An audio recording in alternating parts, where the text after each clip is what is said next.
Daripada penyakit pun dah tak ada. Nama saya Rosnani, 68 tahun. Makan Shasta Inci Oil ni dari tahun 2023 lagi. Dia tak ada lah penyakit 3 serangkai. Cuma sakit sendi-sendi je. Kalau kita makan, kita mencegah sebelum penyakit tu masuk dalam badan kita. Jadi kalau dah masuk penyakit, jadi kita makan tindak balas dia banyak pula kan. Jadi makcik makan dah dari awal. Kopi pun saya minum. Ini pun saya minum. Serum pun saya pakai. Kalau kata sakit sendi sikit-sikit, kita sapu Alhamdulillah. Sabun pun pakai. Sakit sendi kebetulan dah jumpa Ustaz Hanafi ni kan. Makcik teruskanlah. Itu sure dengan kawan-kawan. Sebab dia orang ada 3 serangkai kan. Cik tak ada penyakit lah. Jadi bila orang soal, makcik tak tahu nak cerita. Sebab kita biasa je kan. Makan kita makan je lah.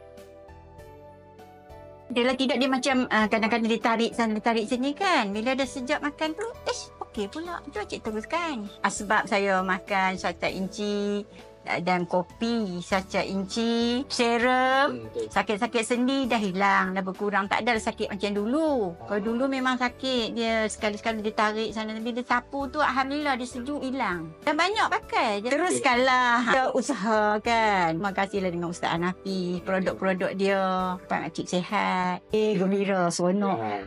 Dapat jalan naik bas turun bas nak komuter LRT. Solat berdiri, tak ada solat duduk. Walaupun terawih 13 rakaat tak buat tinggi pun boleh berdiri. Alhamdulillah. Lagi satu awet muda. Tersihat. Lah acik cakap acik sekian umur orang tak percaya. Kata baru 50 lebih. Rezeki kan seseorang kita tak tahu. Tapi kita amalkanlah, teruskanlah. Alhamdulillah. Saya makan Shasta Inci ni daripada penyakit pun dah tak ada. Pasal tu awet muda pun mudalah kita sihat, cergas, kenyang, tenaga. Amalkan ni kita tak mengantuk. Siapa-siapa yang sakit sendi, kalau nak awet muda, makanlah Shasta Inci. InsyaAllah, ikutlah macam saya ni.